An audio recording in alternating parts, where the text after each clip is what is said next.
اور وہ ایک موٹا سا، اس موٹے کو چارپائی، سندھ میں جو کوئی مہمان آتا تو چارپائی بھی اس کو سلاتے، چارپائی بھی اس کو باہر سلایا گرمی کی وجہ سے۔ اب جب اس نے ہارن بجانا شروع کیا تو ایک چھوٹا سا کتا جس کو ٹیپو کہتے ہیں نا، ٹیپو ٹیپو ٹیپو، کتا آ کر کے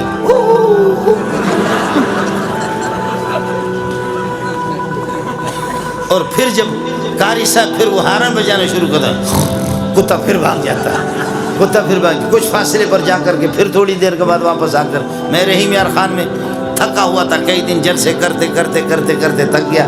ایک موٹا سا قاری صاحب، اس کو بھی میرے کمرے میں سلائے، ایئر کنڈیشن۔ محترم صاحب نے کہا کہ میں نے کہا یار کئی دن سے تھکا ہوں، سفر میں میں نے آرام نہیں کیا، رات کو 2 بجے 3 بجے کے ٹیم پر آرام کرو۔ قاری صاحب نے وہ قرات شروع کی کہ خدا کی پناہ، وہ اس نے قرات شروع کی، 7 اشرہ سے ہٹ کر کے 21 اشرہ چل رہا، وہ 7 اشرہ بھی نہیں تھا، 21 اشرہ تھا۔ میں وہاں سے اٹھا، جا کر کے محترم کے دروازے کو میں نے کھٹکھٹایا، محترم غریب باہر نکلا، قمیص اس کی نہیں تھی، بنین پہنے ہوئے تھے، کہنے لگے کیا قیامت آ گئی؟ میں نے کہا یہ قیامت تو میں نہیں جانتا، یہ قیامت سے کم نہیں ہے، تم جاؤ کمرے کے اندر اس کو دیکھو۔ محترم بڑا ہوشیار تھا، اس نے اپنے موبائل چالو کر کے لے جا کر کے اس کے قریب رکھا، میرے لیے وہاں سے اس غریب نے کوئی چارپائی مارپائی کہیں سے نکالا، ایئر کنڈیشن والا کمرہ مجھے نصیب نہیں ہوا، اس نے باہر کوئی چارپائی نکالی، وہاں پر کوئی مچھردانی لگائی اور کوئی پنکھا لگایا، ادھر پھر یہ کہ میں سو گیا۔ اس نے ٹیپ کر دیا اور ٹیپ کر کے صبح کو قاری صاحب کو میں نے کہا قاری صاحب نے بھی، اس نے بھی 2 شادیاں کی ہوئی تھی، میں نے کہا قاری صاحب خدا کی قسم تمہاری بیویاں اگر نماز بھی نہ پڑھے تب بھی جنت میں جائیں گی۔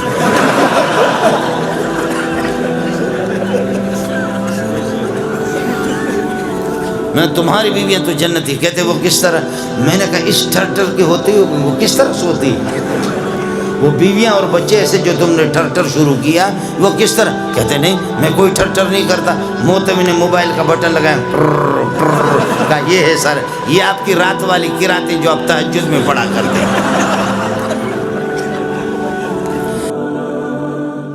آج بھی آپ دیکھو ہمارے شیاطین کو، عمر کا نام لے لو، اور آپ کو یہ بتاؤں جن کو احتلام ہو رہا ہے وہ یہ کر دیں رات کو والسماء والطارق پڑھے، والسماء والطارق کے بعد قلم کی ضرورت نہیں، اپنے ہاتھ سے ادھر لکھو عمر لکھو، اور یہ کہ اپنے ناڑے کو مضبوط باندھ کر کے شلوار کے اندر کرو۔ آپ کو احتلام ہو گیا تو مولی منظور کو فون کر لینا، کبھی بھی احتلام نہیں ہوگا، شیطان ان پر چڑھتا ہے۔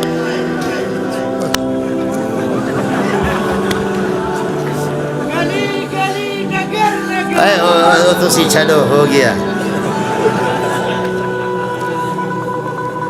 کر کے دیکھ لینا۔ میں برطانیہ میں نہیں رہ رہا ہوں، فرانس میں نہیں رہا ہوں، اسی ملک کے اندر رہ رہا ہوں، اسی ملک میں رہ رہا ہوں۔ ایک ظالم نے، اس خبیث نے، شین یا عین ہا، سمجھ میں گئی نہیں؟ شین یا عین ہا، اس نے 2 گدھے رکھے اور خود ہی گدھا لیکن 2 گدھے رکھے۔ اس ظالم نے، اس خبیث نے ایک گدھے پر لکھا ابو بکر اور دوسرے گدھے پر اس نے لکھا عمر۔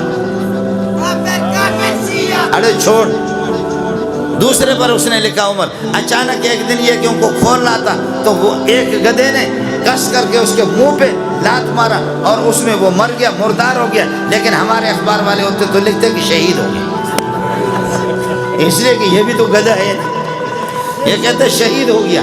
تو اس کو گدھے نے منہ پہ جب مارا، امام ابو حنیفہ کو بتایا گیا، امام ابو حنیفہ رحمۃ اللہ علیہ کو بتایا گیا آپ کا ہمسایہ شین یا عین ہا، کس کو سمجھ میں آ گیا؟ شین یا عین ہا، جس نے 2 گدھے پال کر کے رکھا اور اس طرح صحابہ کی گستاخی کر کے ان پر ایک پر لکھا تھا عمر اور ایک پر ابو بکر لکھا۔ ایک گدھے نے رات کو اس کے منہ پہ ایسے اخلاص سے لات مارا ہے کہ وہ وہیں پر مردار ہو گیا، فوراً جہنم میں پہنچ گیا۔ امام ابو حنیفہ نے فرمایا میرا ایمان ہے، مجھے یقین ہے، جا کر کے پتہ کرو اس گدھے نے اس کو مارا ہوگا جس پر اس نے عمر لکھا ہے،